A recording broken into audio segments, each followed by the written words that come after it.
Então, na aula passada, a gente começou a ver a transformada de Fourier, que eu falei para vocês que é uma das ferramentas matemáticas mais importantes que tem em engenharia elétrica e física.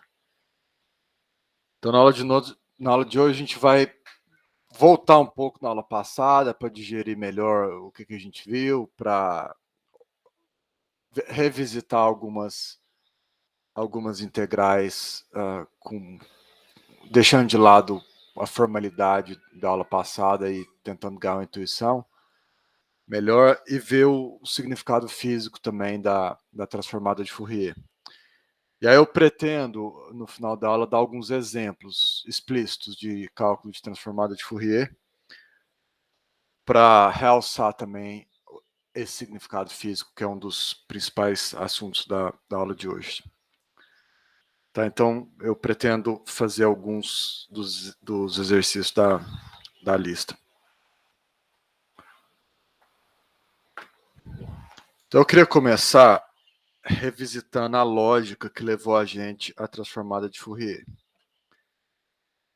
Então, a gente pode enxergar a lógica assim. Nós percebemos que essa integral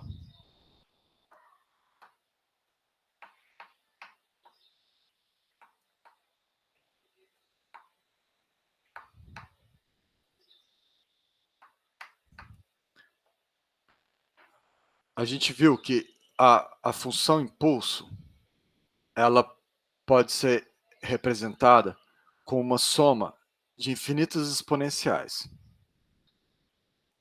Vocês devem lembrar que praticamente toda a derivação girou em torno dessa relação ou da relação equivalente onde a gente troca t por f. Mas o que isso significa? Isso significa que a função impulso pode ser escrita como uma soma de funções exponenciais. Mas se a função impulso, se o conjunto de todas as funções impulso, por exemplo, essa é uma função impulso, essa seria outra função impulso.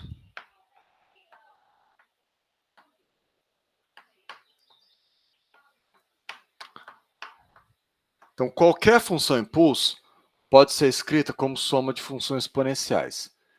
Se a função impulso forma uma base para o espaço de Hilbert, e se a função impulso pode ser escrita como soma de funções exponenciais, então necessariamente as funções exponenciais também formam uma base para o espaço de Hilbert. E aí, na aula passada a gente usou essa representação para provar que realmente isso é verdade. Mas já estava aqui a prova, de certa forma. O que a gente fez na aula passada foi só detalhar isso. Mas vocês enxergam que, dado que a função impulso pode ser escrito como soma de funções exponenciais, necessariamente as funções exponenciais têm que formar uma base para o espaço de Hilbert, já que as funções de impulso formam uma base?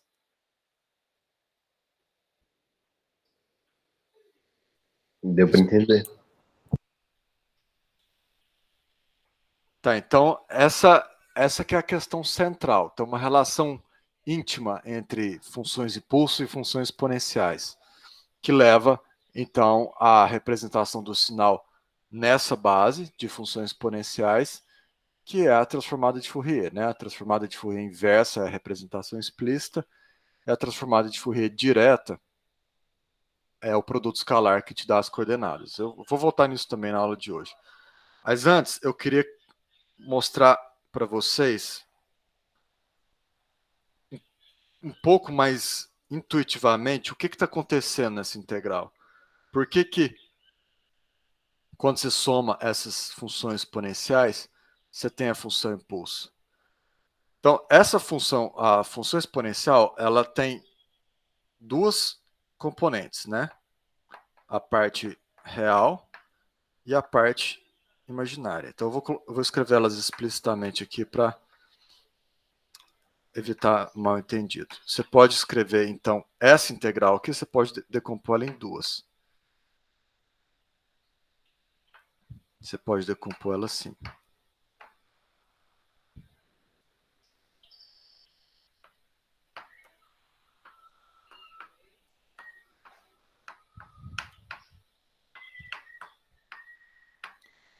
Isso está claro? Isso é óbvio ou isso é obscuro?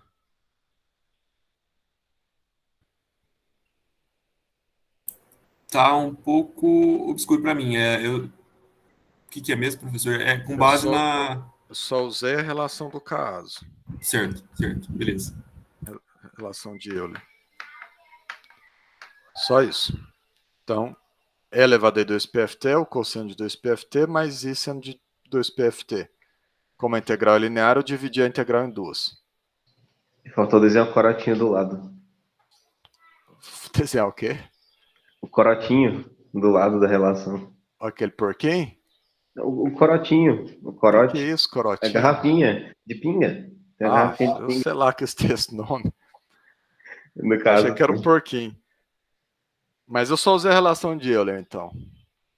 O Eduardo está reclamando que não sabe de onde vem a relação de Euler, mas isso é culpa do ICMC, Eduardo. Eu não posso fazer um desvio tão grande, mas você prova ela pela expansão em série de polinômio, tá? Acho que na minha época era cálculo 2, isso. Ok, gente? Então, eu dividi a integral em dois. Eu não quero fazer uma análise rigorosa dessa integral, a gente já fez isso, né? Eu quero agora tentar mostrar para vocês que faz sentido essa igualdade. Então, primeiro, vamos olhar essa contribuição aqui dessa integral. Anota aí no seu caderno. Essa integral tem a parte real e a parte imaginária. Vamos ver a contribuição da parte imaginária primeiro. Eu vou ter que apagar para ter espaço para fazer alguns rabiscos aqui, tá?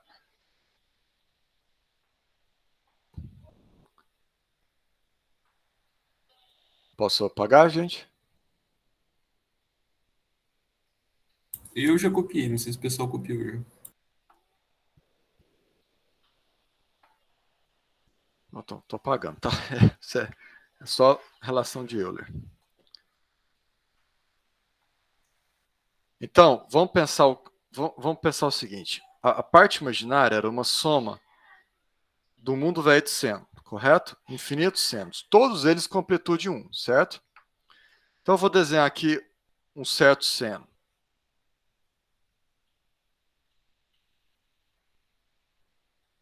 Eu vou desenhar dos dois lados para ninguém pensar que ele para. Ele vai, ó, aqui o eixo é tempo, tá?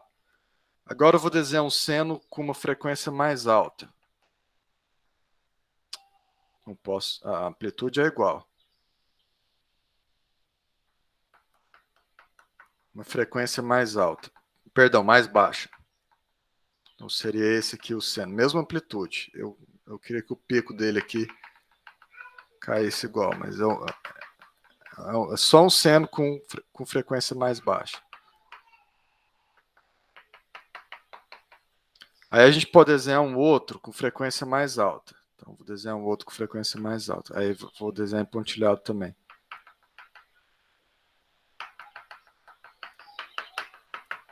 Esse aqui é um com frequência mais alta. Todos eles têm amplitude unitária, né? Então o que está acontecendo aqui? O que está acontecendo nessa zona aqui? Imagina a confusão, que eu desenhei três senos só e virou essa bagunça, né? Mas o que está acontecendo? Pega um instante de tempo qualquer. Você tem, vamos supor que você tem a amplitude desse seno, aí você tem um aqui, aí às vezes você vai ter um que está negativo, outro que está positivo. Para qualquer seno que você escolher, qualquer frequência que você escolher em algum determinado instante de tempo, como você tem a soma de infinitos senos com todas as frequências possíveis, você vai encontrar uma frequência que nesse ponto ela tem a mesma amplitude, só que negativa. E como você tem infinitas funções, você pode achar isso para qualquer instante de tempo.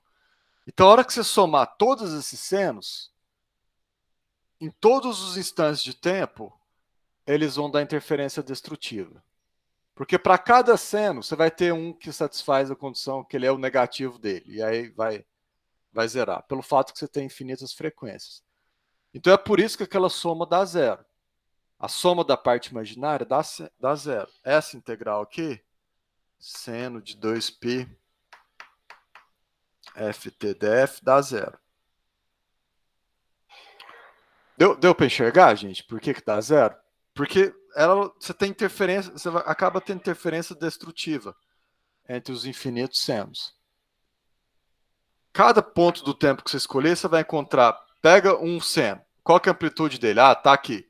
Você vai achar alguma frequência que nesse mesmo ponto vai te dar o valor espelhado. E aí eles vão somar e vai dar zero. Aí, no caso, seria de menos infinita a mais infinita, então, professor? Sempre que eu não puser os índices, é de menos infinito a mais infinito. Sempre. Beleza, beleza. Lembra que a gente combinou isso? Sim, sim, sim. Só confirmando mesmo. Então Obrigado. imagina, gente, eu desenhei 3 e virou essa lambreca.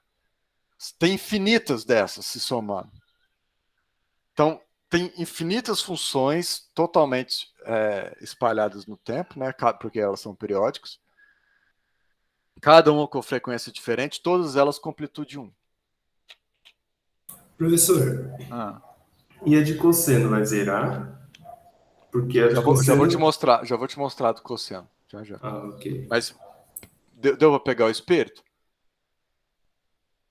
Professor, eu só não entendi que o intuito disso é para falar que a parte imaginária não está sendo relevante, é isso? Para você enxergar que a parte imaginária dessa integral dá zero. Ah, tá certo. Obrigada. Letícia, o que é até no limite zero mais? O que tem de crescente aqui? Todas essas funções, elas não explodem, elas não vão para o infinito, são senos, são funções periódicas, ela tem amplitude 1. Nenhuma delas aqui explode, porque o argumento da exponencial é imaginário. É isso que você está perguntando?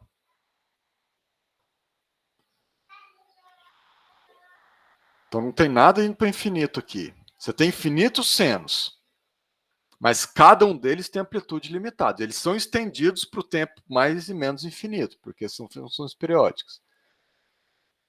Mas não tem nenhum seno dando amplitude infinita. Nenhum seno com amplitude infinita. Entendeu, Letícia? Porque não tem parte real aqui no argumento exponencial. Ficou claro?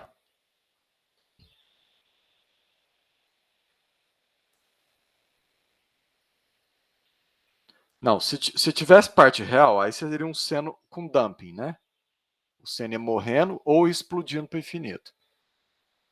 Mas não tem isso. O F aqui é real, T é real. Esse argumento aqui é puramente imaginário. Ok? Então todo mundo enxergou que a parte imaginária dessa integral dá zero?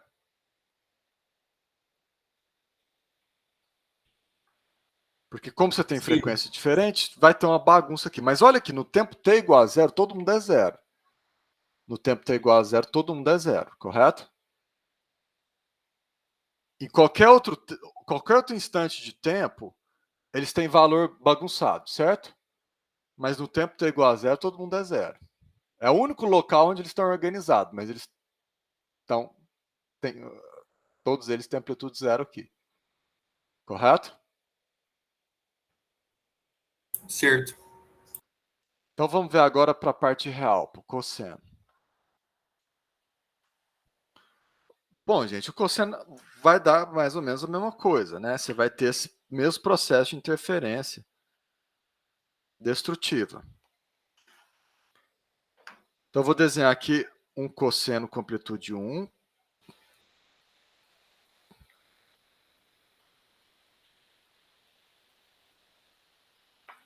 Aí você vai ter um outro cosseno aqui com frequência mais alta. Eu vou desenhar só 2, para não ficar muito carregado.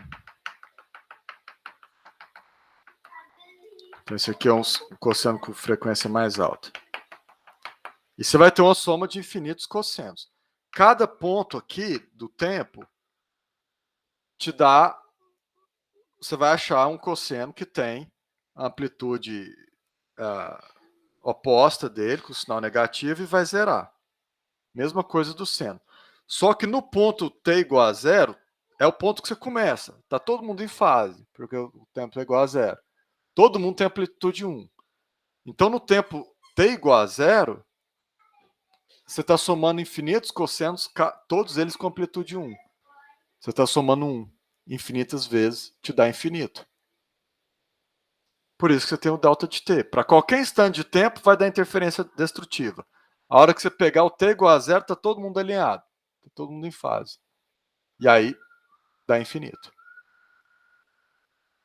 Pegaram a intuição, gente? Professor, mas não pode ter um negativo que vai estar somando menos um? Não, imagina, você tá somando isso aqui, não é? Essa é a integral que você está fazendo, não é? Ah, tá. Ele sempre vai ter Não positivo. tem fase aqui. Ah, não, é A integral de verdade. cosseno 2π. Quando o tempo é zero, não importa o f. Qual é a amplitude? Sempre 1. Todos os cossenos, você desenha eles começando com 1 aqui, não é? Uhum, sim. Então, nunca tem negativo aqui. Deu para enxergar, gente? Por que vira função delta?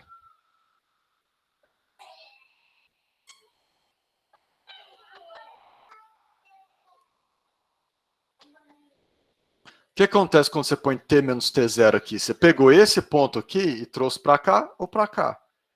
Se você quiser fazer todo mundo andar ou para a direita ou para a esquerda, você substitui o t menos t0. Por isso que quando você tem t menos t0, que vira delta de t menos t0. Esse ponto que está todo mundo alinhado, vai andar aqui se você trocar aqui de t para t menos t0. Porque aí o ponto onde o argumento dá zero para todo mundo vai ser em t0. Ficou claro? Nesse caso de deslocar a função, o ponto zero ainda vai dar infinito, professor? Sim, mas agora em vez de ser para t igual a zero, você vai ter infinito para t igual a t0. Porque você vai ter t menos t0 aqui, t menos t0 aqui. Então, imagina, se em vez de t, se tiver t menos t0, qual valor de t vai te dar todos os cossenos com amplitude 1? T0, né? T0. Então, é como se você pegasse toda essa figura e deslocasse ela para t0 aqui. Aí o t0 estaria aqui, entendeu? Entendi. Beleza, obrigado. Por isso... Professor, Oi. eu só ia perguntar, então você não está não tá tendo defasagem entre as funções, né? Você só está mudando o período delas. Aqui não tem fase. Todas elas têm fase zero. Se você tiver o t menos t0, você colocou uma fase, né? Aí tem esse efeito. Mas todos eles têm fase zero. Por isso que todos eles, no ponto t igual a zero, têm amplitude 1. Ah, entendi. Mas Beleza. para qualquer outro instante de tempo, você vai achar um f. Escolhe um f. Você vai achar um outro f que vai te dar amplitude negativa, entendeu? Naquele instante de tempo. Certo. Então, tá vendo? Só no tempo t igual a zero, tá todo mundo alinhado. Esse tempo aqui, esse aqui tá com essa amplitude, esse tá com essa. Esse aqui tá com essa, esse tá com zero. Tem um ponto aqui que esse tá negativo. Imagina você somando infinitas. Vai uma sempre cancelar a outra. Entenderam? Em outras palavras, em qualquer instante do tempo, diferente de zero, você vai ter todos os valores possíveis entre 0 e 1. Perdão, entre 1 e menos 1. Quando você somar isso tudo, tá zero. Pegaram, gente, o feeling aí da integral? Certinho, beleza. Nota que a gente já tinha provado rigorosamente que isso é verdade. Agora a gente está só tentando ter uma visão mais intuitiva, né? Mais gráfica do que está ocorrendo. Professor, então dá para falar que a integral da parte real dá infinito. Não. A integral da parte real é assim. T é diferente de zero? Qual é o resultado da integral? É zero. T igual a zero, qual é o resultado da integral? Infinito. É essa que você pode Mas se a falar. gente... Ou seja, o resultado da integral é a função delta de t. Ah, é verdade. É porque a gente está integrando em F. É porque Nós estamos integrando em f. É, que eu tava falando assim, se vai somar 0,000 infinito, 0,000, então no final dá Não, infinito. ó, o t Tá, aqui, eu entendi, é verdade. entendeu? Tem um monte de função do tempo sendo somada. Então, a soma é em frequência. Tem um monte de função do tempo sendo somada. E o resultado é uma função do tempo, correto? Se você soma duas funções do tempo, o resultado é uma função do tempo. Se você soma infinitas funções do tempo, o resultado é uma função do tempo. Qual função do tempo é essa? 0,00000, pimba, 0,00000. É a função delta. Entendeu? Não, certinho. Agora entendi, obrigada. Essa confusão aí é a mais comum dessa época da vida, quando você está vendo esses integral que leva de um domínio para o outro.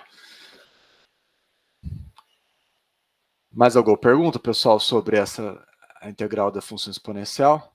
É só o resultado dela, no caso vai ser infinito mesmo, então, essa integral aí? O resultado dessa integral é o resultado dessa integral, que é delta de t. Você não Delta pode de falar t. que o resultado é um número. O resultado é uma função do tempo. Tá. Não, Porque beleza. o que você está fazendo? Você está somando infinitas funções do tempo, entendeu?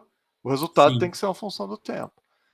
Então, está errado falar que o resultado dessa integral é infinito. Se você estiver falando do tempo t igual a, sei lá, 4, o resultado é zero. Então, o Tá. resultado é a função delta de t, que no tempo t igual a zero é infinito. Não, essa é a minha dúvida, então é só no ponto, então. Tudo bem, obrigado. Isso. Lembra, o resultado dessa integral é uma função do tempo. Qual função do tempo? A função delta de t. Se você estiver somando só só esse cosseno com esse cosseno, você não teria outra função do tempo? É a mesma Sim, coisa. sim, Só que sim. agora, em vez de só dois cossenos, você está somando infinitos. Um contínuo de cossenos. Beleza, obrigado. Vocês estão pegando, gente, o espírito da coisa? Estão captando o espírito do Fourier? Pessoal, posso avançar? Está tudo certo? Vocês entenderam a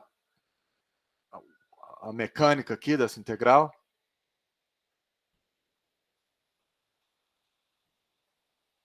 Eu entendi. Então eu vou apagando, hein?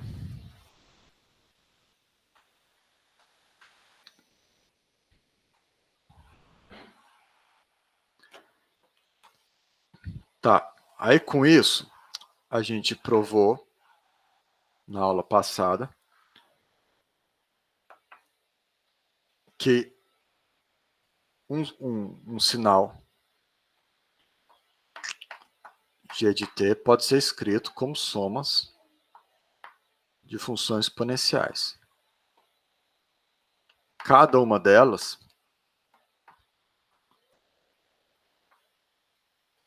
notem, mesma coisa que antes, eu estou somando um monte de função exponencial. Cada uma delas tem essa amplitude aqui.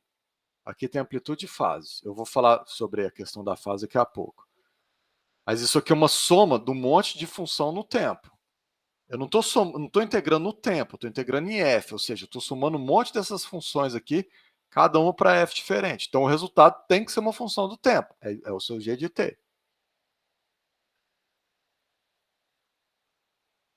Luiz Otávio, uma curiosidade, como que você chegou a pensar em trabalhar com função elevada a 2pft para utilizar como base de espaço das funções? Luiz, você está perguntando qual a motivação disso? Não, tipo, é porque você introduziu essa função, né, numas aulas atrás, só que, tipo, eu não sei explicar, eu só queria saber, tipo, como que eles chegaram numa função tão complicada, pra saber, tipo, pra usar como base, sabe? Como eles pensaram que isso ia dar certo. Você está perguntando sobre a história do Fourier, então? Seria meio que isso, Não, antes os mas... caras trabalhavam com seno e cosseno, né? Só que agora a gente sabe que é mais conveniente trabalhar com função de Euler. Então, Entendi. mas a história disso aqui, ela tá ligada com a motivação, porque o Fourier estava trabalhando com com propagação de calor em corpos. Ele estava interessado no problema de termodinâmica. Mas para a gente a motivação vai ficar clara a hora que eu falar de sistemas. Por que essa base é tão importante? Entendeu, Luiz? Entendi, sim. Então, eu não quero te responder do ponto de vista histórico, eu quero te responder do ponto de vista de sinais e sistemas. Beleza, tranquilo.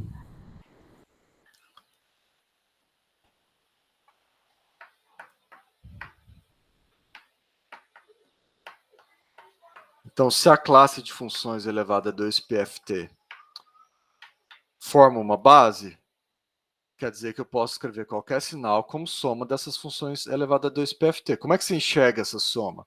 Igualzinho eu fiz agora mesmo. Só que agora, em vez de amplitude 1 e fase 0 para todas as exponenciais, você tem essa amplitude e a informação de fase também está aqui. Você mudou a amplitude, mudou a fase. E construiu, então, o seu sinal genérico G de T. Entenderam, gente? Isso vai levar a gente ao significado físico do transformado de Fourier daqui a pouco. Mas aqui eu quero só que vocês enxerguem o que é essa integral. É uma soma do monte dessas funções exponenciais. Cada uma com uma amplitude de fase determinada por esse parâmetro. A fase também está aqui. Porque G de F é um número complexo. Eu vou extrair isso explicitamente daqui a pouco, tá, Stefano? Mas G de F é um número complexo. Então tem duas informações aqui. Tem o módulo e a fase. Então, ele é tipo E elevado a A mais BI, por exemplo? G de F é uma função desse tipo aqui.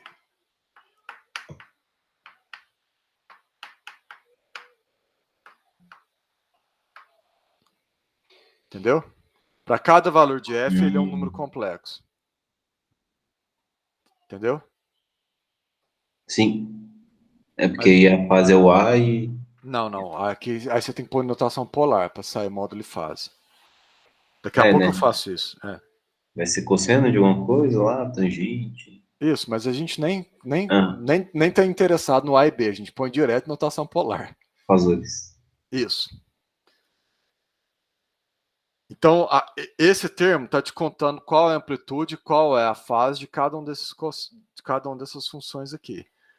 E se isso aqui é uma base, e a gente viu na aula passada que é uma base ortonormal, usando a mesma integral, então eu posso extrair a coordenada através do produto escalar. Então, está aqui o produto escalar. É o produto escalar de G de T com essa função.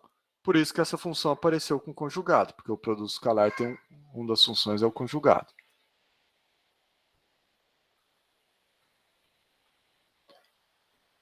Então, a gente diz que G de F é a transformada de Fourier de G de T. Essa que é a nomenclatura que a gente usa.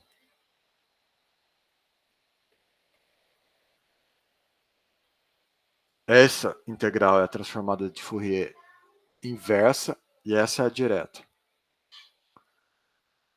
Então foi isso que a gente viu na aula passada. Então, na aula de hoje, eu quero voltar na comparação dessas integrais aqui com o espaço euclidiano de duas dimensões, para a gente colocar bastante em evidência o significado algébrico dessas duas integrais.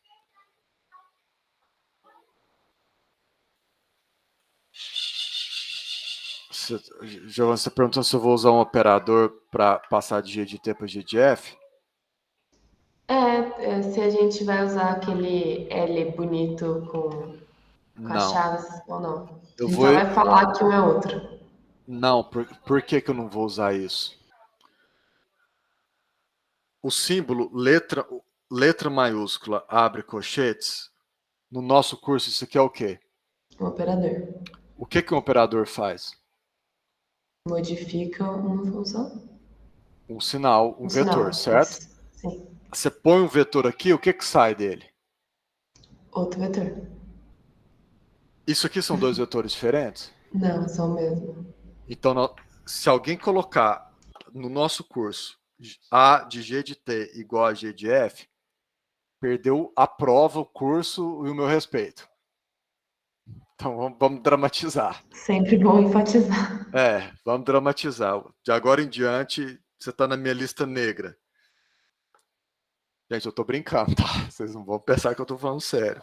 Eu só tô usando de hipérbole para realçar o fato de que eu não posso usar essa notação. Por quê? Porque eu não tô transformando um sinal em outro.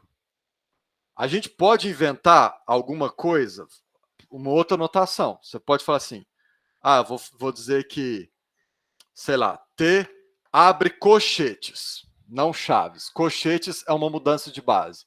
Aí sim. Aí você pode dizer que T de G de T, por exemplo, é igual a G de F, aonde a gente combina que isso aqui significa uma mudança de base. Tá Mas certo. Eu queria saber se tinha uma notação específica para a gente usar quando a gente está transformando um operador. até tem, Um mas sinal como a no outro. notação é muito parecida com a de operador, e como é a primeira vez que vocês veem isso, e como vocês precisam entender que isso não é uma mudança de sinal, o sinal é uma representação do mesmo sinal numa base diferente, eu evito isso igual a peste. Não, tá certo. Entendeu? Por questão pedagógica mesmo.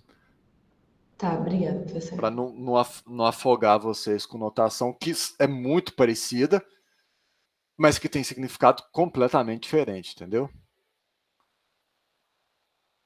Então é sempre bom realçar isso, porque até mesmo você já comentou que você já viu em outro curso esse Lzinho aí para Laplace, né? Sim, Sim. a gente está usando em É. circuitos e a gente ganha EDO também. Pois é, não pode. Não pode, tá, gente? Não pode confundir um operador linear que transforma um vetor em outro com uma simples mudança de base. A transformada de Fourier é uma simples mudança de base.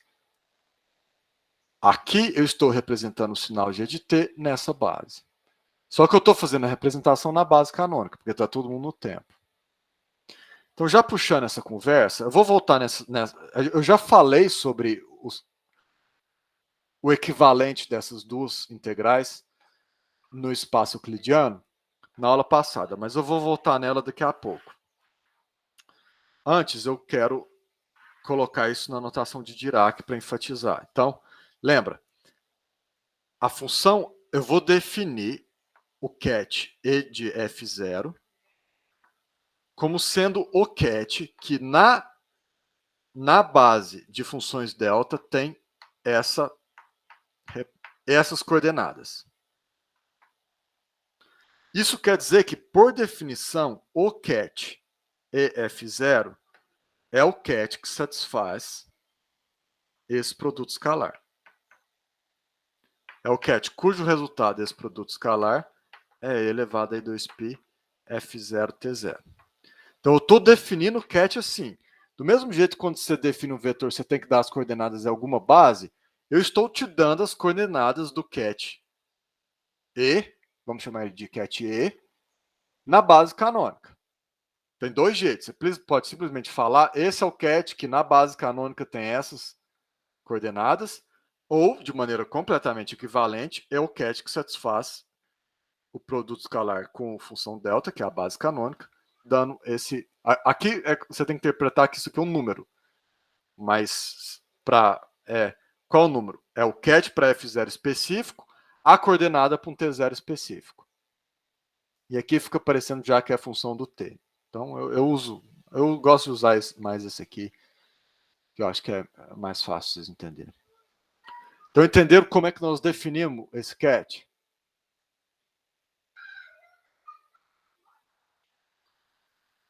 Como nós fizemos isso? Nós damos as coordenadas dele numa das bases, a base canônica. Entenderam, gente? Às vezes vocês ficam tão calados que eu confiro se meu microfone tá Professor, funcionando. Oi. mas quem seria a base canônica no espaço de Hilbert? A base de função delta, Sim. lembra? Sim. Esqueci. Então isso, mas não pode, tá? Isso quer dizer, isso quer dizer que o meu ket EF0 é escrito assim.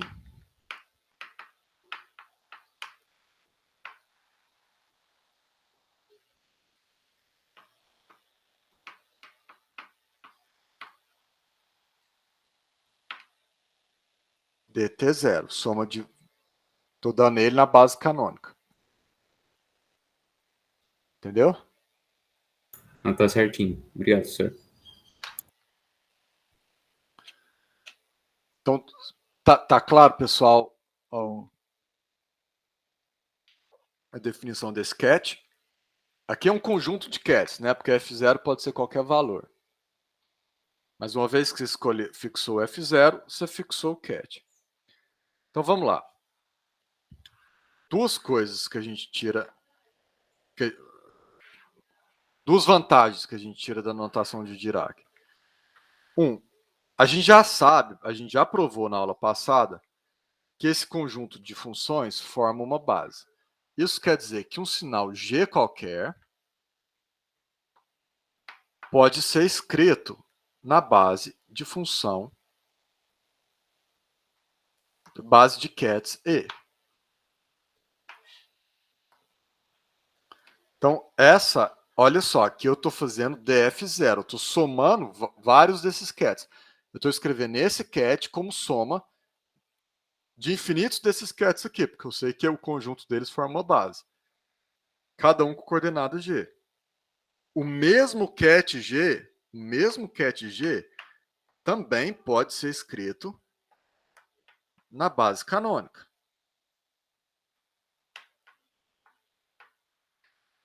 Então, a notação de Hilbert, a notação de Dirac, ela realça que a transformada de Fourier é só uma mudança de base. É o mesmo cat g escrito assim ou assim. Inclusive, seria bom vocês colocarem no caderno, vocês escreverem que essa integral é igual a essa integral, para ficar ainda mais claro.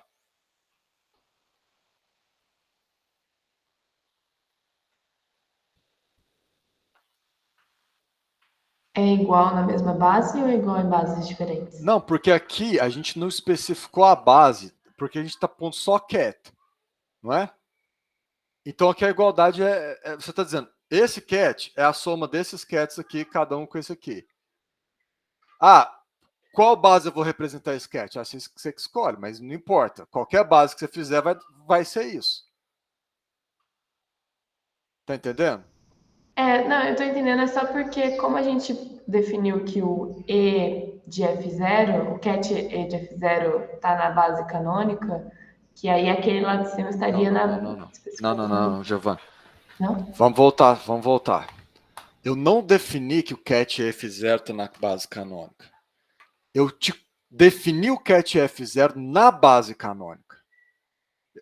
Vamos supor, eu falo assim, existe um cat U que na base canônica é isso aqui. Ok? Ok. Mas se eu falo que... Aí vamos supor que tem um segundo cat. O segundo cat V que está na base canônica. Aqui, perdão, até eu tô usando linguagem. Então, ó. O que eu fiz aqui? Eu falei que existe um cat U cujas coordenadas na base canônica são o x e o y. Certo. Eu especifiquei o cat U te contando essas coordenadas. Então, por definição, o cat U é o cat que é dado, que é o que sai quando você soma isso aqui.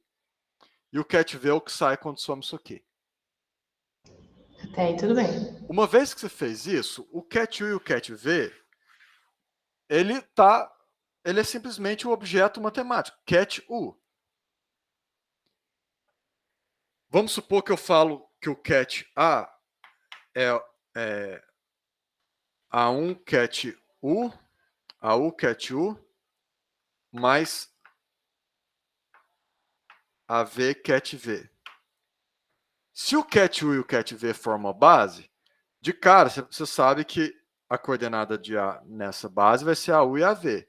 Mas aqui o cat U e o cat V, você não especificou uma base. Você simplesmente escreveu cat U, cat V. Aqui é como se tivesse escrito Uzinho. Entendeu? Não, eu tô Flechinha. entendendo agora. Tá genérico. Aí você pergunta assim para si mesma. Quero saber qual é a coordenada de A na base canônica. Para qual cat você quer? Quero AX. Então o que você vai fazer? por definição, AX é isso aqui, não é? Não é? Aham. Aí você vai descobrir qual é a coordenada de AX. Você vai fazer X. Aqui, como você especificou a base, como você especificou o produto escalar, você vai fazer, vai sair AU XU mais AY mais AV X V. Para você fazer esse produto escalar, você tem que escolher uma base. Mas se você não vai fazer o produto escalar, você pode deixar genérico. Entendeu? Tá, tô entendendo, sim. Ô, Como- professor, Aí aqui sairia o X e o Y, que você conhece. Só um Se eu instante. estivesse falando que estava na base canônica, aí sai o Isso. X e o Y. E Isso. o V. Isso. Mas agora vamos pegar um outro exemplo. Vamos supor que existe uma base K1, K2, ok? K1, Ok. K2. Forma uma base. E você quer saber qual é a coordenada de A na base para o vetor K1. Você tem que fazer esse produto escalar, não tem? Sim. Aí vai ser a mesma coisa. Vai ser A1, K1, U, mais AV, K1V. Para você descobrir isso, você tem que avaliar esse produto escalar. Se você conhece U só na base canônica, faz o produto escalar na base canônica. Expressa o K1 também na base canônica. Se você conhece U em outra base, faz o produto da base. Mas não importa qual base você escolhe para fazer o produto escalar. O resultado é o mesmo. Aqui virou uma questão de praticidade. Eu sei que U na base canônica tem essas coordenadas, então vou fazer esse produto escalar na base canônica. Mas nota que pode ser que você conheça U numa base e o V na outra base. Aí você faz esse produto escalar numa base e o V na outra base. Tá pegando o espírito? Não, eu entendi agora, professor. Então Obrigada. aqui a gente não especificou a base. Você tem um cat U e você tem um cat V. Quando você especifica a base, toda vez que especificar a base, você pode pensar que você escreveu assim, ó. A1, A2 igual a...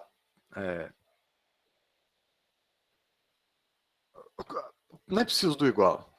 Assim, quando você pôs o vetor, você pôs a coordenada numa base e a coordenada na outra base. Então, quando se especifica a base, você dá as coordenadas desse jeito, entendeu? Tá Sim. pegando? Não, entendi sim, professor. Obrigada. Quem que me chamou agora mesmo? fui eu, professor.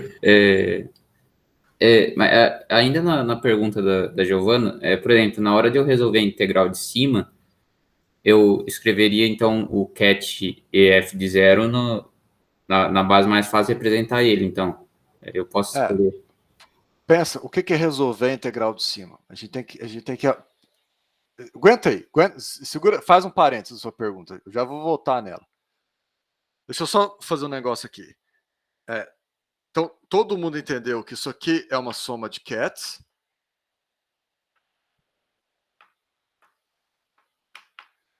E embaixo também é uma soma de cats. Ambas são legítimas. Você pode falar de maneira completamente legítima que um é igual ao outro. Você só está dizendo que essa soma de cats vai dar um cat. É o mesmo cat que você vai ter se você fizer essa soma de cats. Todo mundo entendeu isso?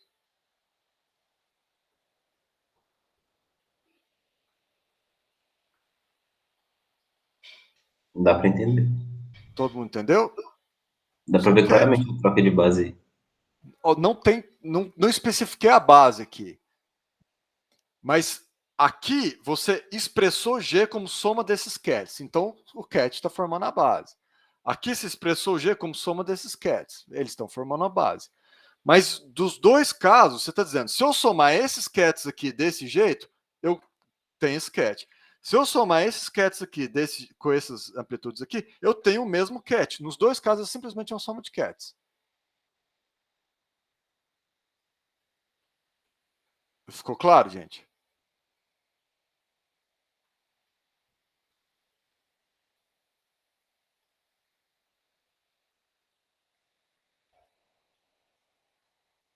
Sim. É só como se você estivesse falando que o vetor U mais V é igual ao vetor W mais A. Somei dois vetores, nem isso não especifica que base que eu usei para fazer essa soma. Só estou falando, se você pegar esses dois vetores, somar eles, você tem esses dois vetores aqui. E se pegar esses dois vetores, somar eles, você tem o mesmo vetor. Isso, lembra, é como se as setinhas, elas têm existência independente do gráfico. Uma hora que você define os eixos, você define as coordenadas, mas a setinha tem vida própria. Os cats têm vida própria, independente da base que você escolhe para expressar eles. Essa é a ideia, Stefano. A flechinha é sempre a mesma. Se você muda os eixos, você está só mudando as coordenadas dela, mas ela não mudou, entendeu?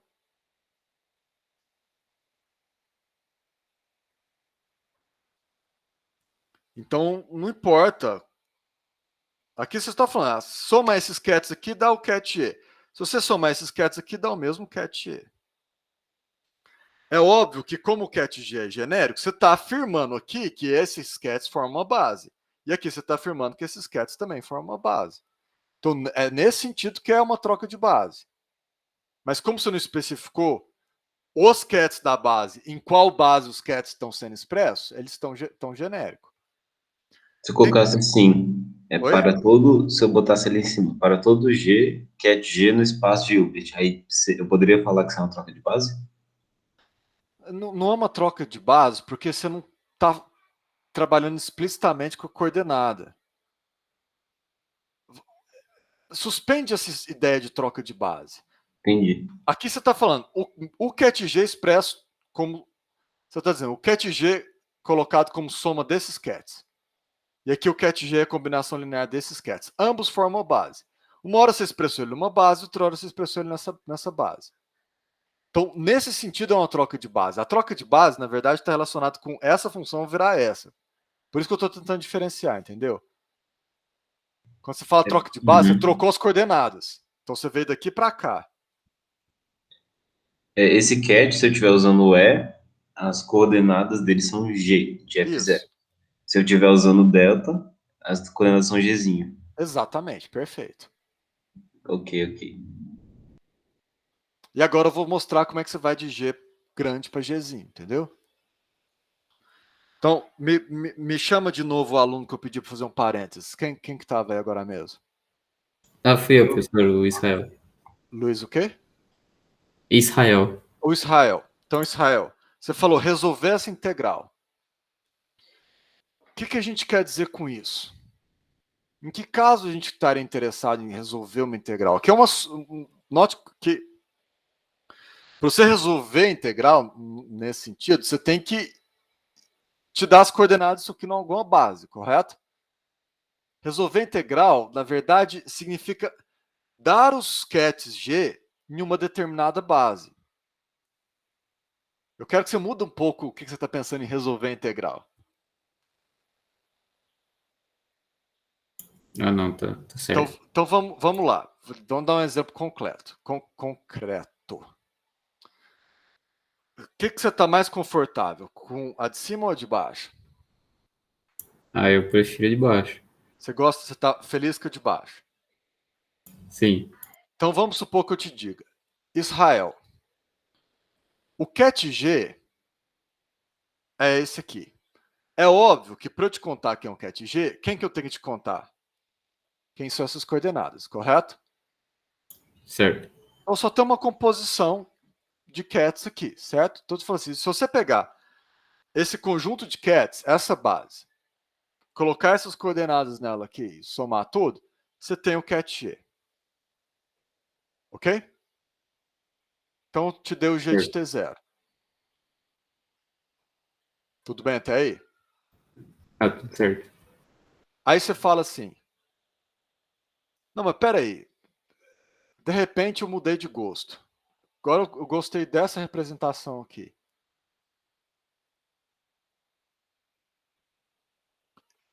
Para eu escrever isso aqui, eu não preciso conhecer essas coordenadas? Preciso. Oi? Preciso conhecer, sim. Então, se você quer essa representação, você quer o G maiúsculo, certo? Tá certo. Então, o que você quer? Você não quer o produto escalar de G com um determinado... Vou colocar aqui F1, para diferenciar do F0 aqui que está correndo. Esse produto escalar não te dá o G de F1?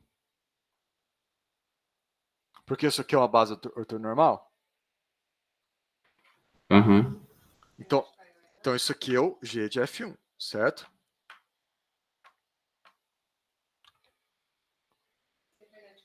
Gente, vocês estão aí? Positivo. Sim. Uau, eles estão ok ainda. Então, aqui sim. Parece que a internet caiu em algum canto da minha casa. Tá A casa claro do que Guilherme isso, é tão- a tá casa do claro que isso Guilherme- aqui é o G de F1, gente? O que chamou agora? Era só fazer piada mesmo. Sua casa é tão grande que cai a internet num canto e na outra não. Não, minha casa não é nem É um pouco mansão. grande. Eu sou professor da USP, você esqueceu? Ah, tá bem, hein? É, muito. Você precisa de ver. Tem só uns 15 anos que a gente não tem aumento. Vamos lá, gente. Essa igualdade está clara e óbvia. A gente mostrou que isso aqui é uma base ortonormal, né? Então, necessariamente, isso aqui tem que ser verdade. Correto? É, você só extraiu de volta, né? O Gzão. Isso. Por definição, o G maiúsculo não são as coordenadas do ket G nessa base? Então, você extrair uma determinada coordenada é só se fazer o produto escalar, certo? Estão me acompanhando? Sim. Então, Israel, agora vamos fazer esse produto escalar para a gente achar o G de F1. Combinado? Não. Então, vamos lá. Então, agora, o resultado disso aqui não é um ket, não é um vetor, não é um sinal. É um número, é uma coordenada. Uma coordenada. É o G de F1. Aí é claro que o F1 a gente pode generalizar e falar que acha uma coordenada para qualquer F. Mas nesse momento, pensa que você está achando um número, a coordenada do ket G quando eu tenho EF1 aqui. Então, isso aqui é um produto escalar. O resultado é um escalar. Eu posso fazer o produto escalar em qualquer base. O resultado do produto escalar não depende da base, certo? Todo mundo concorda?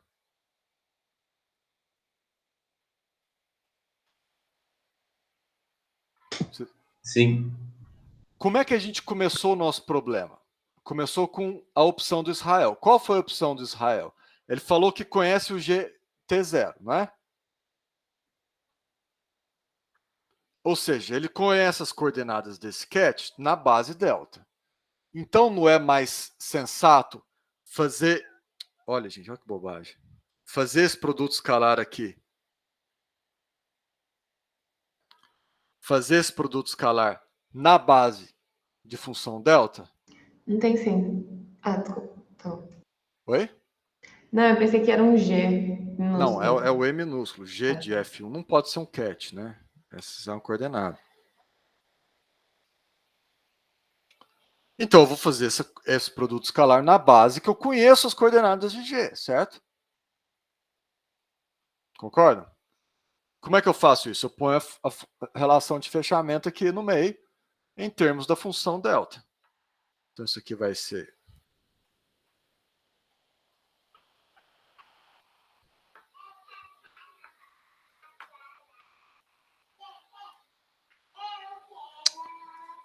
Não vai cair, não vai caber.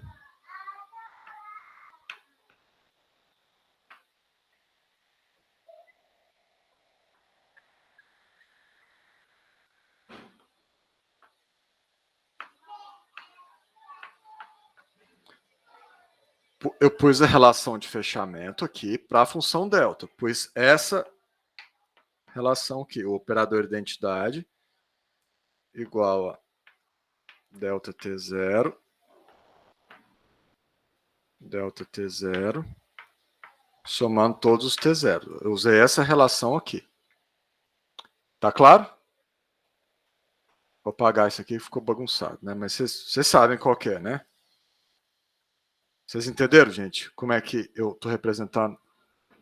Eu estou fazendo esse produto escalar na base canônica. Simplesmente pus a relação de fechamento para a base canônica aqui no meio.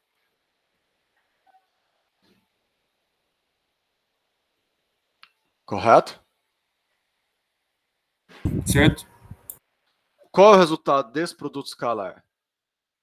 A gente não viu que, por definição, E de F1 é o ket cujo produto escalar com D de T0 dá E elevado a I, 2π, F1, T0 aqui?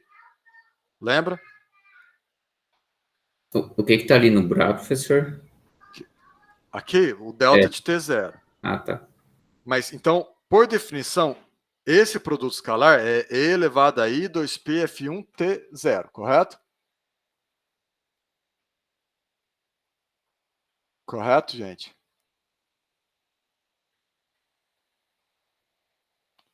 Então, qual é o resultado desse produto escalar? E É o elevado a conjugado. menos 2i. É o conjugado desse aqui. Então, isso aqui vai virar, esse produto escalar aqui, vai virar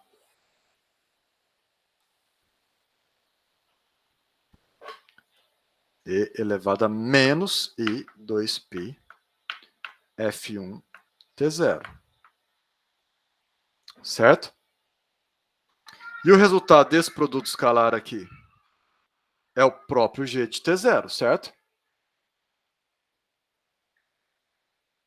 Concordam?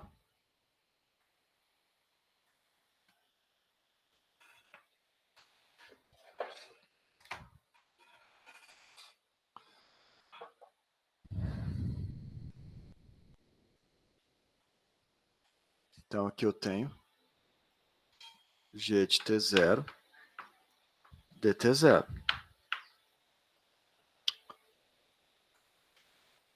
E a gente viu que isso aqui é nada mais, nada menos do que o meu G de F1. Correto? Estão me acompanhando? Sim. Agora, aqui virou uma integral em T0. O T0 é um índice. Podemos, em vez de pôr T0, podemos pôr T, não podemos?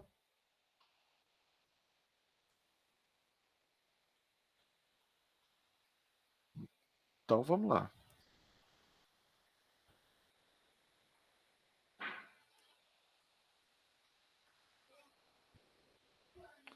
Então, o que é isso? Não é exatamente a transformada de Fourier de G de T para o caso particular da frequência F1? Te dando G de F1?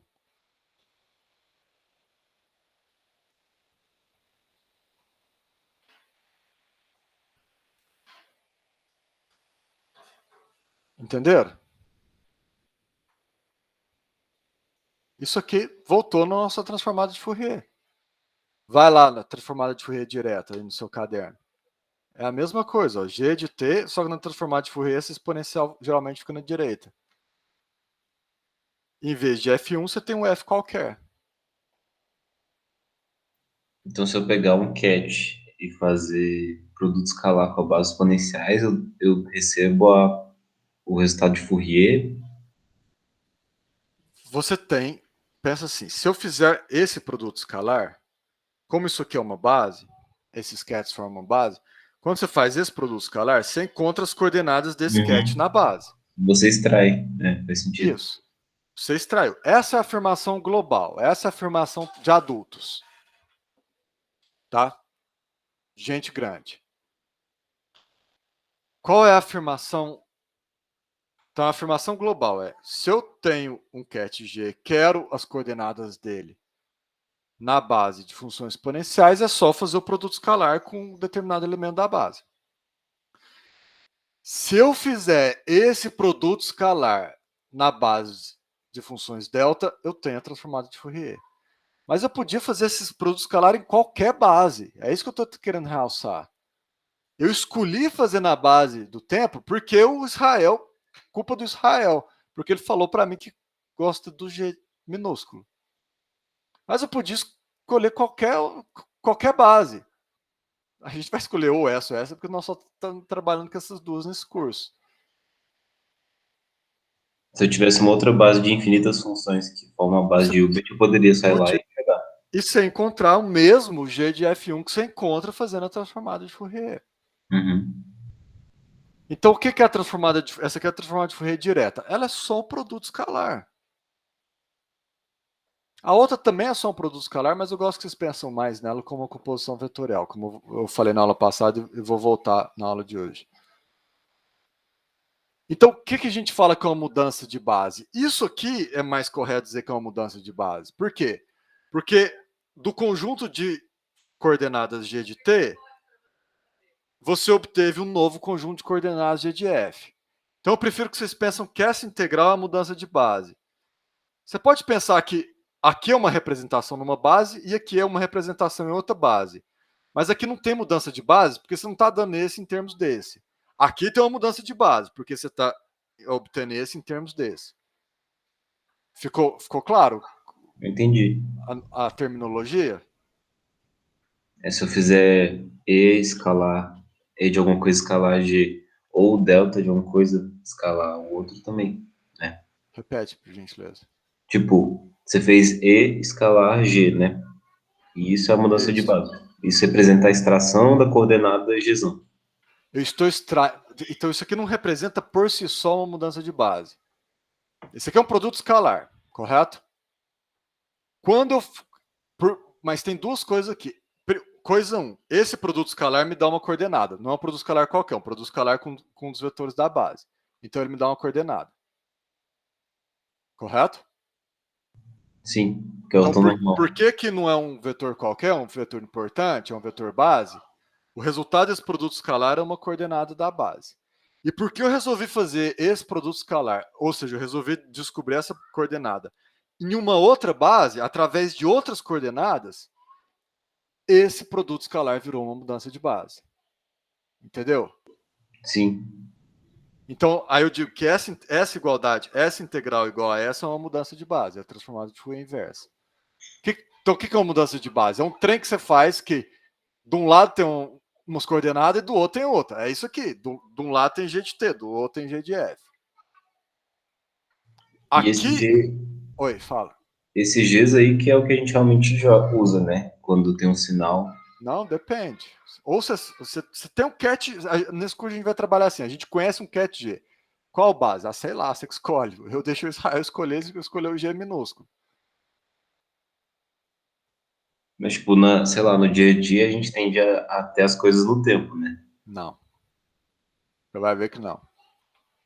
Ok. Depende do que é o seu dia a dia. Mas, vocês entenderam então, gente? Essa história de mudança de base?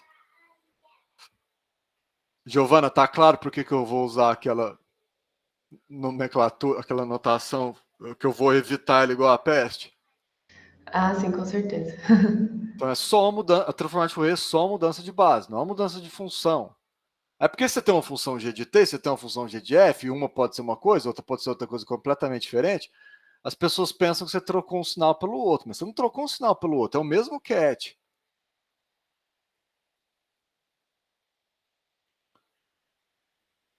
Ok?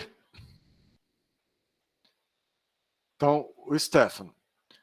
Se tivesse na base da frequência da transformada inversa. Então, Stefano, você está perguntando, e se o Israel tivesse escolhido esse aqui? Então, vamos lá. Agora, o Stefano falou, não, gosto do G minúsculo não, gosto do G maiúsculo.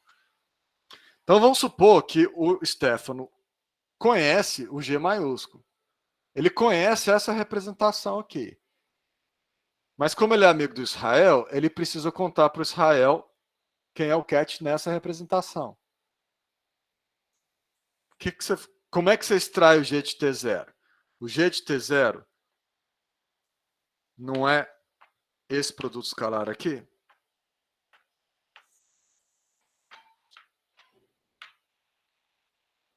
Não é isso? Então você tem que fazer esse produto escalar. Agora, o que o Stefano escolheu? Ele não escolheu que ele conhece o cat G conhecendo dessas coordenadas?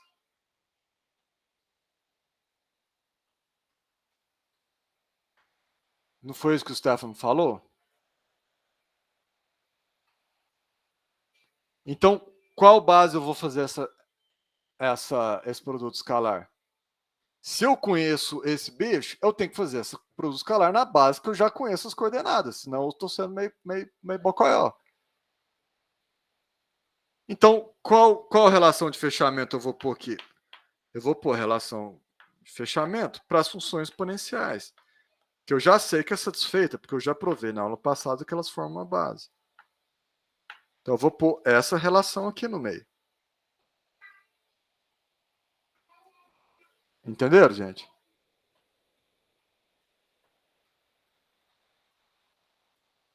Entenderam, gente? Moçada, vocês estão aí? Minha internet está instável, preciso saber se vocês estão aí. Então, eu vou apagar isso aqui. Então, como é que vai ficar isso aqui? Vai ficar integral. Aqui eu tenho delta T0. Aqui vai entrar... Ó, pus aqui no meio, né? Então, entra o F0 aqui. F0 aqui. G df0, certo? Todo mundo concorda? Beleza. Aqui ficou apagado, né?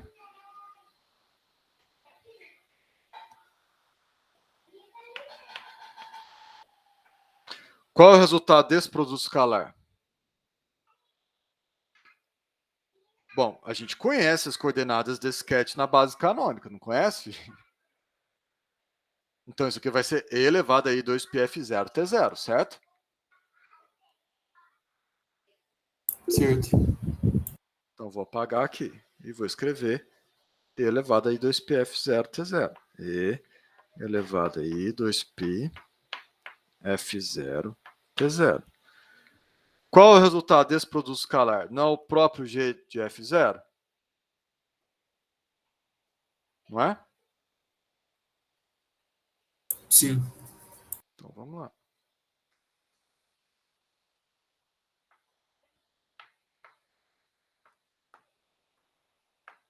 F0 não virou um índice? Eu não posso substituir F0 por F? Então, eu fiz isso aqui para um T0 específico, mas eu podia ter feito para qualquer T0. Então, eu podia ter feito para um T qualquer. Isso significa que G de T, em termos dessa base, é dado por essa integral. Essa aqui é uma mudança de base, de novo. É um produto escalar. Mas você pode interpretar também como uma composição vetorial, eu acho que é mais intuitivo, como eu falei na aula passada. Eu já vou voltar nisso daqui a pouco, mas é esse produto escalar aqui.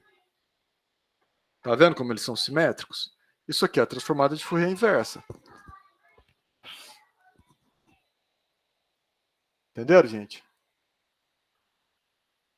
Certinho. Professor, só para eu ter certeza que eu não confundi, a transformada ela é toda igualdade desde o início que você fala G de T igual ao escalar, né? G de T é o resultado desse produto escalar? Isso. Aqui é melhor deixar um T0 aqui, porque senão vai confundir com a fusão do tempo. Ah, Não, tá. eu tô fazendo o coordenada. seguinte. Aqui eu vou extrair uma determinada coordenada. Eu faço um produto escalar. T0 tem que estar fixo. Entendeu? Sim, agora eu entendi. Agora que você colocou o T0 índice de volta. zero, eu entendi agora. Então aí você pensa. E o resultado desse produto escalar, o G de T0, é isso aqui. Como mudou o T0, mudou o resultado, você pode interpretar isso aqui como sendo uma função do tempo, entendeu? Que aí é a transformada inversa. Entendi. O T0 some no delta também. Não entendi a pergunta, Rafael. Se eu apagar esse T0 aqui, eu tenho que apagar aqui? Mas aí eu não posso fazer isso, porque aí o T, ele é o índice do tempo, né? Enquanto T0 é um tempo específico. Por isso que nas notas de aula eu costumo deixar o T0. Mas se você ignorar essa parte aqui, que senão vai dar um problema formal, e colocar que isso é igual a isso, aí você pode tratar o T0 como T. Só aqui que não pode. Aqui não pode, não. Tá? Tanto que eu Professor, arrependi, né? Mas escrevendo isso igual a isso, aí você pode tratar o T0 como T. Oi. então, professor, só para ver se eu entendi também. O que a gente está fazendo aqui, a gente tem o CatG, né? A gente tem o CatG dado numa base e a gente está simplesmente descobrindo as coordenadas dele em outra base, né? Só isso. Tá. Só isso. Tá, fechou. Professor, eu posso encarar esse produto escalar como uma projeção? No sentido de que você está extraindo a coordenada. Isso, tipo, por exemplo, se a projeção escalar da função delta com G, né? Com o CatG, posso interpretar como a projeção de G na base delta? Se por projeção você está entendendo a extração das coordenadas, sim. Se você está pensando na sombra da flechinha, fica meio complicado. Não, é a mesma analogia, entendeu? Para a gente puxar para o nosso espaço, sei lá, nosso espaço 2D, alguma coisa assim. Você está vendo qual a contribuição daquela Isso. determinado vetor. Nesse Isso. sentido, é isso mesmo. Mas o nome, eu digo assim, falar que a projeção de G na base delta, ele está errado, se eu for escrever assim formalmente em uma prova ou algo do tipo? Você tem que entender que um termo técnico só pode ser utilizado se ele for definido, certo? Certo. Se você está pegando emprestado um termo técnico de outras disciplinas, não tem problema nenhum. Mas eu não sou adivinho. Certo, certo. Você tem que definir ele, entendeu? Entendi. Se ele é externo à linguagem que a gente está usando no curso, você tem que definir ele. Tá, beleza. Senão Então, eu não sei do que você está falando. Então, a melhor solução é utilizar apenas o termo extração de coordenada, né? Isso, você está extraindo a coordenada. Você Tá. pode interpretar essa coordenada como sendo o peso daquela função, tá perfeito. Ah, entendi. Beleza, professor. Obrigado.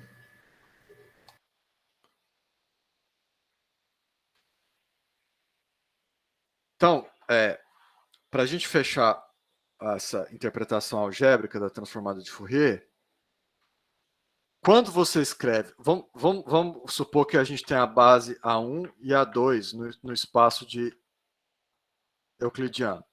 Quando você escreve o cat assim, você está escrevendo tipo G é igual a A1 mais A2. Quando você escreve assim, você está escrevendo o cat G assim, AX X mais AY.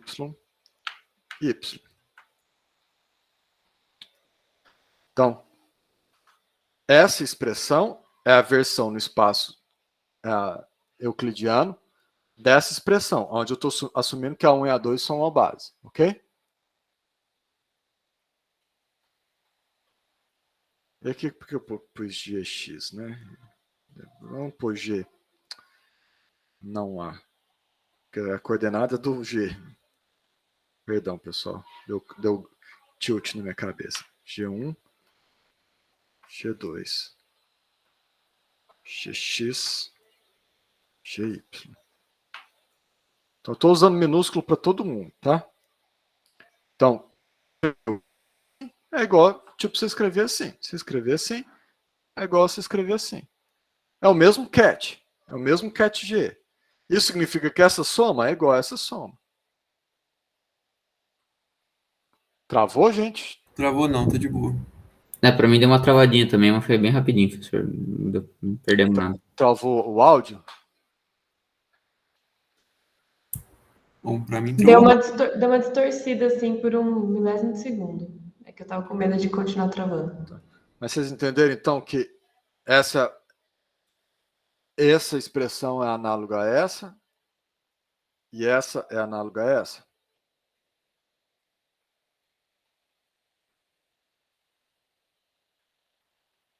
Sim, vou copiar aqui, inclusive. Tá, vou esperar você copiar e você me fala a hora que você terminar, tá? Ok.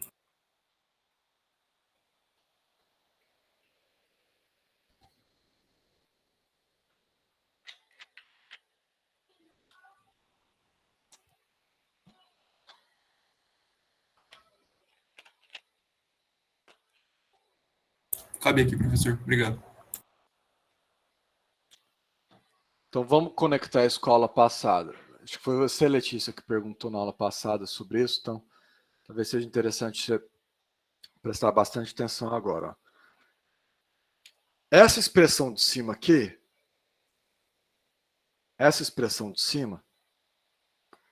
eu poderia representar ela na base canônica, não poderia?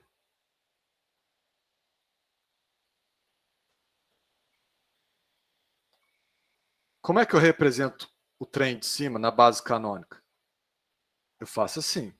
Eu não estou falando que o cat G... Quais são as... agora eu fui para a base canônica. Então eu vou representar o meu cat G assim. Gx, Gy. Estou na base canônica. Então pus Gx, Gy. Mas aquela expressão que eu acabei de apagar era o cat G como soma do cat... O que eu usei? A1 e A2, né? A1 e A2, correto? Então, eu estou escrevendo ele assim, ó, G1. Agora, o cat A1, eu tenho, como eu resolvi pôr a representação numa base específica, eu tenho que colocar ele na base canônica também, certo? Então, vamos supor que ele tem coordenadas A1x e A1y. Então, mais G2, coordenadas A1 A2x é 2y. Então, a igualdade que eu apaguei, representada em uma base específica, vira isso. Entenderam, gente?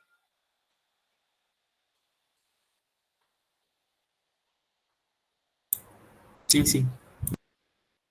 Do mesmo jeito, esta igualdade representada na base canônica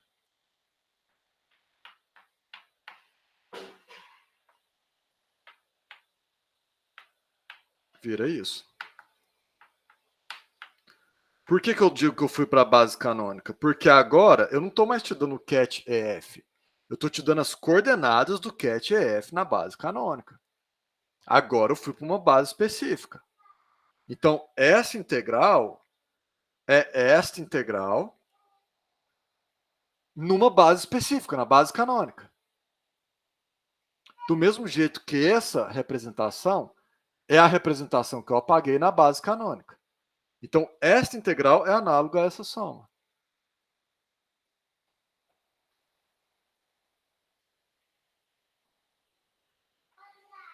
Tá vendo que é a mesma coisa? Mas o cat agora tá...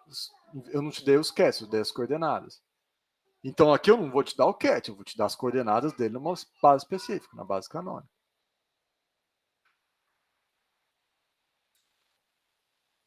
Por isso que eu gosto que vocês interpretem isso aqui como uma composição vetorial, fica mais fácil. Transformada de folha inversa é uma composição vetorial. Do mesmo jeito que isso aqui é uma composição vetorial.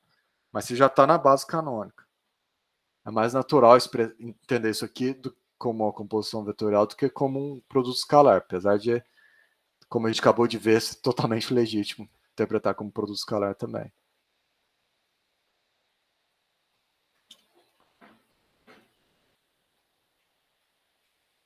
Entenderam, gente? Sim. Os dois são análogos?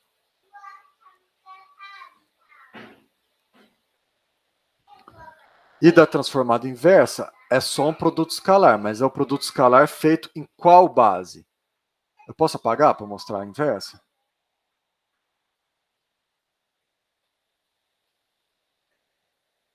Por favor.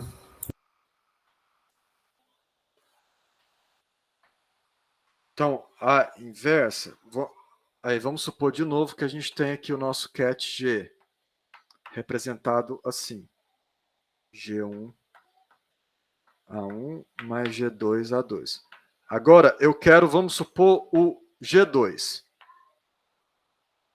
Então, eu vou fazer esse produto escalar aqui, não é? Correto? Isso aqui não me dá o G2? Aquela era a inversa que eu apaguei, Stefano. Agora eu quero mostrar ela direto. Eu falei o contrário? A que eu apaguei é a inversa. O que eu estou mostrando agora é a direta.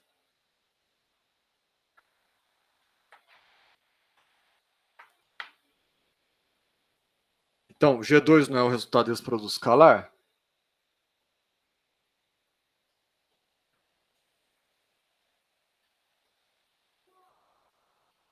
Gente. Então, eu vou fazer esse produto escalar no espaço, usando as coordenadas da base canônica. Então, vai ser A2x conjugado vezes G2x mais A2y conjugado, não tem G2x, é só GX, vezes GY. Isso aqui me dá o G2. Eu fiz o produto escalar na base canônica, porque eu conheço A2 na base canônica. Então aqui é A2x conjugado GX mais A2y conjugado GY. Aqui é 2y, tá? Correto? Correto. Então, essa expressão é análoga a você escolher um determinado frequência, vamos pôr que é F2 para ficar igual a 2 aqui, e fazer o produto escalar na base. Então, vamos pôr aqui para ficar igual, na base que você quer. Aqui o conjugado faz o negativo aqui.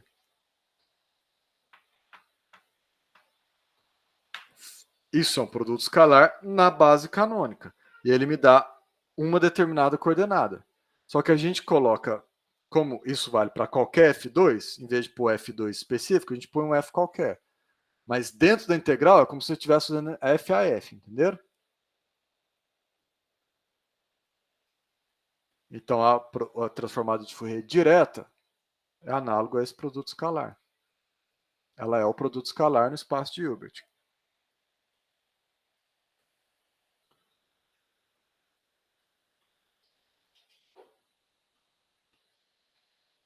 Então, gente, o significado algébrico da transformada de Fourier fechou?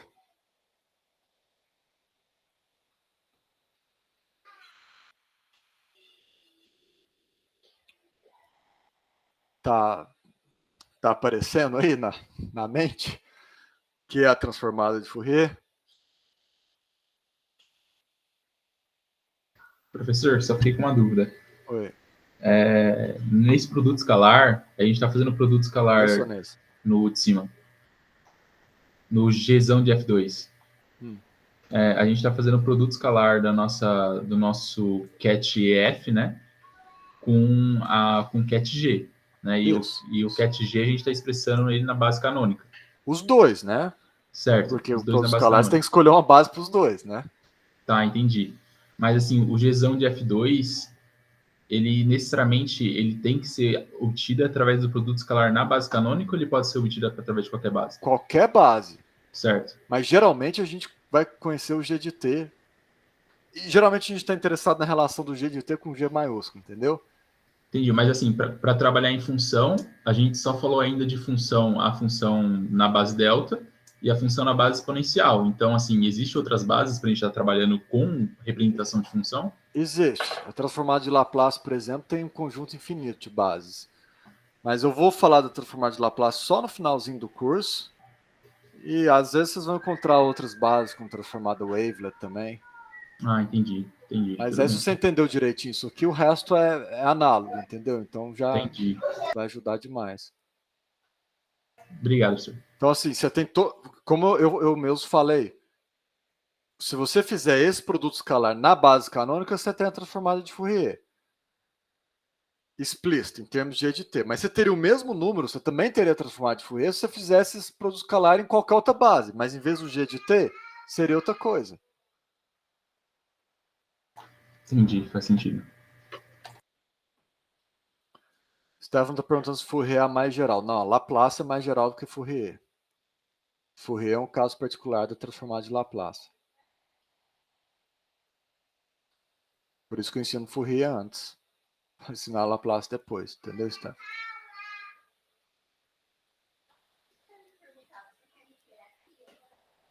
Ela é mais simples.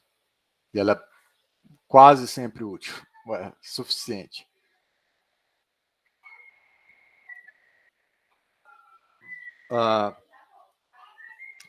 Então, se eu perguntar na prova o significado algébrico, é isso que eu quero. Quero que vocês comparem com o espaço euclidiano e expliquem. Isso aqui é como se fosse isso.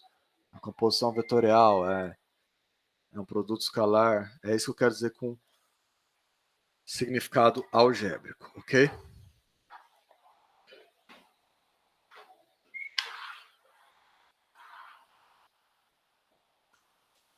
Então, a transformada de Fourier é só uma mudança de base. Ela não troca o sinal. Frequentemente eu tenho alunos do 5º ano que respondem cerrado. Isso é um erro muito, muito, muito grave. Tipo, não deveria ser possível formar se você pensa isso. Peraí, repete, professor, eu não ouvi. Transformada de Pensar que transformada de Fourier troca o sinal, entendeu? Você tem um sinal, você faz a transformada de Fourier, você tem outro sinal. Isso não é isso. Você tem o mesmo sinal representado em outra base. Ah, tá, beleza. Então vamos dar uma olhada no significado físico da transformada de Fourier. Como que a gente pensa em termos de transformada de Fourier? O que isso tem a ver com música, por exemplo, que é o exemplo mais comum? Vamos supor que você tem um sinal físico que é uma música que você gosta, tá? E a gente pode dizer que esse sinal está representado pelo ket G, ok? E o ket G na base canônica tem coordenadas G de T. Então, agora como a gente resolveu qual é o nosso sinal, é uma música, a gente sabe que G de T tem um significado físico evidente. Ela é a vibração mecânica do ar, porque é um sinal sonoro. É a amplitude da vibração mecânica em cima do microfone ou da membrana. Você pode pensar que a vibração da membrana, que produz o som, é amplitude em função do tempo, né? Então é a vibração da membrana. G é amplitude em função do tempo. Isso é evidente para todo mundo?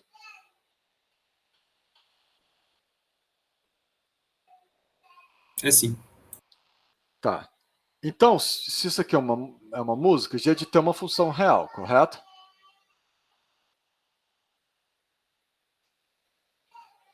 Correto. Não é uma função complexa. E a gente sabe que G de T pode ser expresso desse jeito, certo?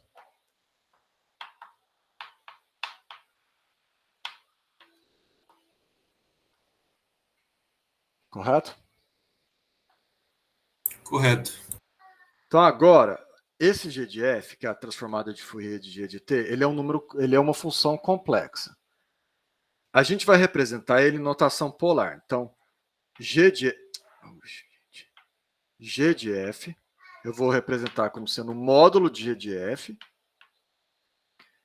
vezes a fase do G de F. Então, para cada valor de F, eu tenho um número complexo. Então, um número complexo A mais IB qualquer, eu estou representando como sendo R módulo E elevado a I θ. Vocês conhecem a representação polar do fasor? Tem alguma dificuldade com isso? Sim, a gente usa muito em circuitos. Então eu posso avançar sem ter que debulhar isso aqui? Sim. Tá, então eu vou colocar essa representação aqui, tá? Então aí eu vou ter que G de T é igual a integral do módulo de G de F. O módulo é o número real, né? Vezes E elevado a I2π. Como é que eu vou pôr isso aqui? 2π ft mais θ de F. TF. Então, vai ter o E elevado a I θF. Eu já pus aqui direto, tá? Ok? Certo. Então, aqui eu vou usar a relação de Euler. Isso aqui é o cosseno desse bicho mais I vezes o seno desse bicho, tá? Vou apagar tudo para colocar ali em cima. Um segundo, professor, Não, calma. peraí, professor. Então, eu vou apagar aqui, estou escrevendo e deixar aqui para vocês irem copiar. Mas se eu puser o braço, vocês não vão enxergar, né? Deixa eu ir no cantinho aqui. Professor, esse θ é um θ de F de T ou é um θ É uma vezes função. F de Não, T? o θ é função de F, porque você mudou o F, você mudou o número, você mudou a fase dele. Tá. Θ é função de F, não é θ vezes F. E aqui o módulo também é função de F.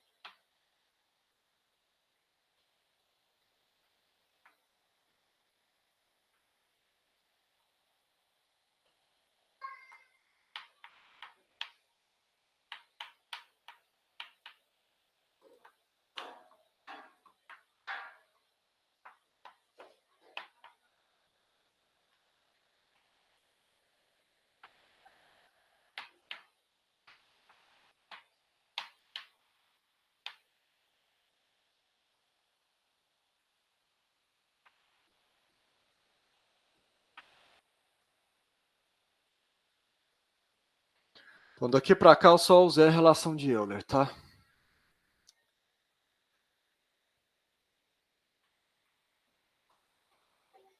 Posso apagar agora embaixo?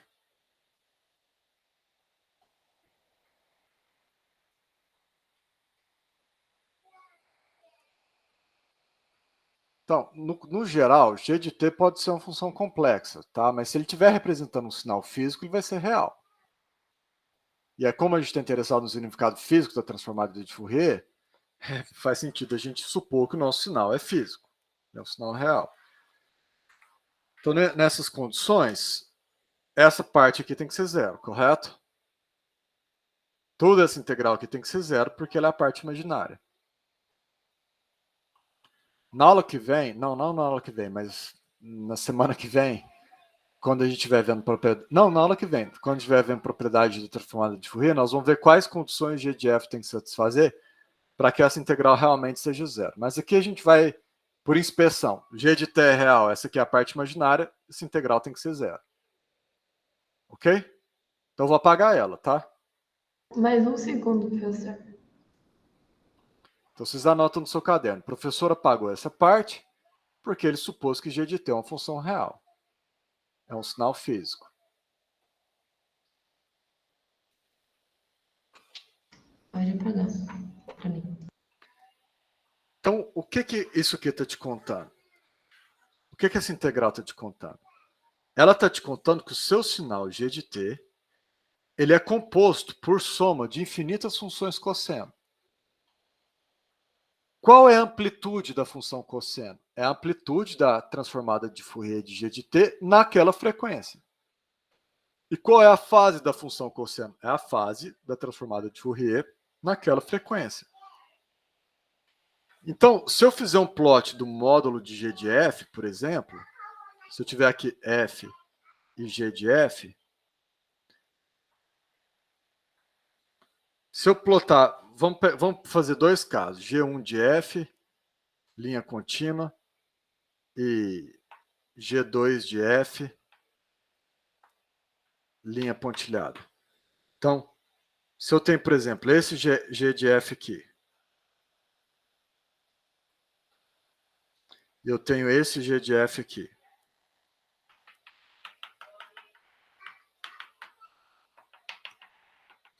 o que isso quer dizer? Eu tenho dois sinais diferentes, o G1 e o G2.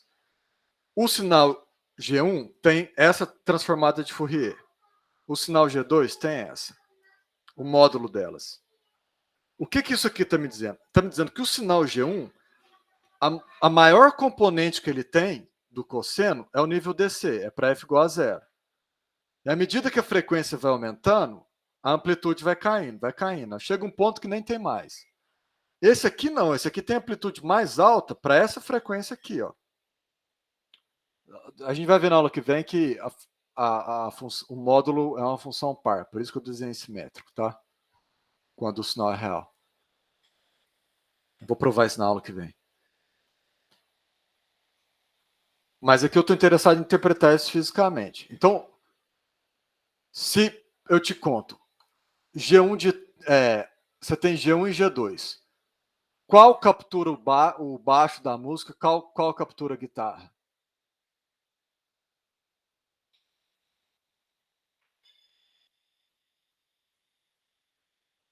Quem é o baixo, quem é a guitarra?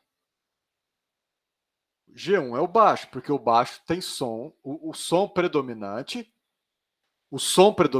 é um som de frequências baixas. O que quer dizer que o som predominante tem frequência baixa?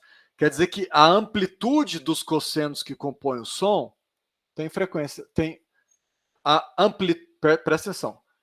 Se a gente diz que um som tem frequência baixa, que o som é grave, quer dizer que as frequências baixas, perto da origem, têm amplitude alta. A amplitude é alta para frequências baixas. Isso caracteriza um som grave. Para o som agudo, as frequências altas têm amplitude alta. Então, o G2 caracteriza um som agudo, tipo guitarra.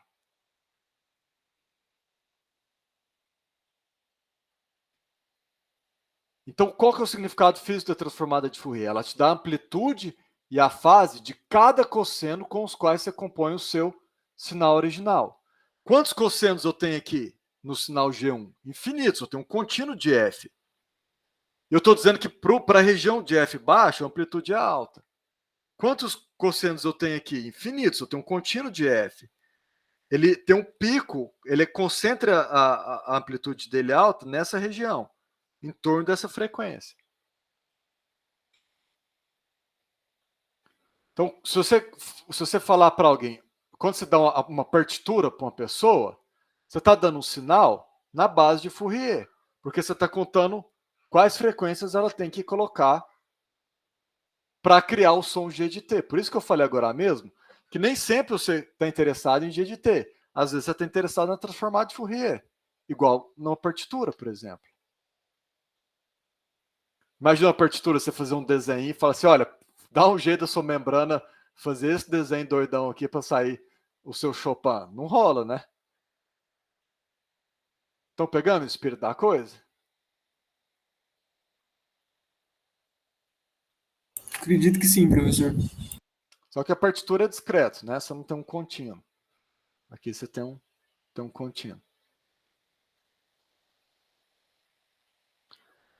Então é isso. A transformada de Fourier te dá as amplitudes do cosseno, as amplitudes e fases dos cossenos. Se você juntar todos esses cossenos, então você tem infinitos cossenos. Imagina, você pega o eixo do tempo, desenha um cosseno, desenha outro cosseno, desenha outro cosseno, desenha outro cosseno. Qual a amplitude de cada um desses cossenos? A receita é essa amplitude, essa fase. Então, esse termo te diz onde que o cosseno começa e aqui te dá a amplitude dele. Pega todos esses cossenos, soma todos eles, você tem o seu sinal no tempo. Você tem sua música. Ficou claro, gente? Não, pera, professor. Você tem seu sinal no tempo ou seu sinal no domínio da frequência? Não, quando você somou os cossenos, você tem ele no tempo. Ó. Aqui você está somando os cossenos, você está indo para o domínio do tempo. Então, aqui é a receita, qual a amplitude para cada frequência, que é um desenho. Esse eixo é frequência, né? Esse eixo está te dizendo qual amplitude tem cada componente. Como é que eu transformo esse eixo para o tempo? Eu vou falar assim, nível DC, que a gente vai ver na aula que vem, que é a componente F igual a 0. Qual a amplitude dele? É essa. Então, eu vou desenhar essa amplitude aqui. Agora, eu vou desenhar um certo cosseno aqui. Vamos pegar o cosseno com essa frequência. Vou desenhar o cosseno com essa frequência. Qual a amplitude que eu tenho que ter? É esse número aqui. Aí eu ponho a amplitude aqui. Qual é a fase? eu não desenhei a fase, mas você viria aqui ver qual é a fase. Quer dizer que ele começa aqui. Aí eu desenho esse cosseno aqui. Essa amplitude eu tirei desse gráfico. E a fase eu tirei do gráfico que seria o θ de f, entendeu? Entendi, Aí eu desenhei um cosseno. Eu faço isso para todas as frequências. Aqui é a receita. Pega essa amplitude, pega essa fase. Pega essa amplitude, pega essa fase. Somo todos esses cossenos. Agora é tempo aqui. A hora que eu somei tudo isso, eu tenho meu sinal no tempo. Enxergou o que está acontecendo aqui? Sim, professor. Obrigado.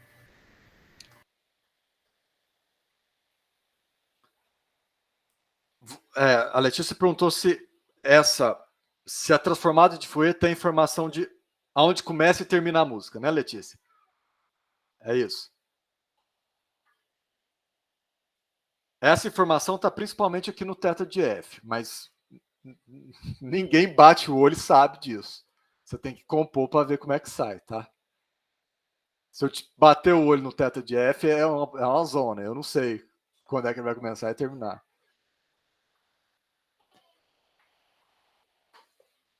Então, a hora que você começa a tocar, teria que ser incorporado com um determinado θ de f aqui, porque tem a ver com aonde você põe a origem do seu eixo.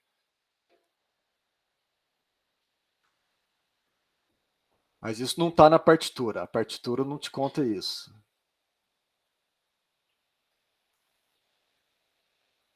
Isso tem a ver com propriedades de deslocamento do tempo. Vai ser uma das propriedades mais importantes que a gente vai ver. Entenderam, gente? Como é que essa integral faz essa passagem do domínio da frequência para o tempo?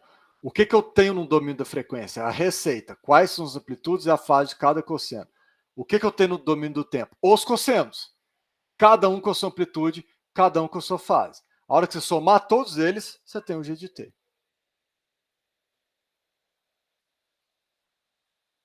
Entenderam?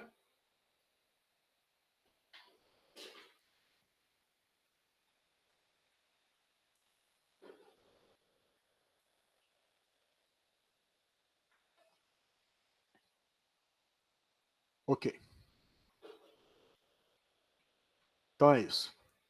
Na aula que vem a gente vai fazer os exemplos que eu queria fazer hoje, não deu tempo, e entrar na propriedade da transformada de Fourier.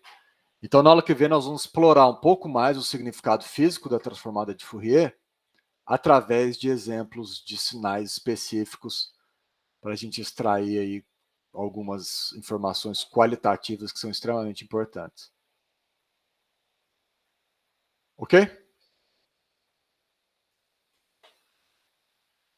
Então, tchau, pessoal. Até quinta. Tchau, YouTube. Até mais, Até professor. quinta também. Valeu. Tchau, tchau. Até. Tchau, gente.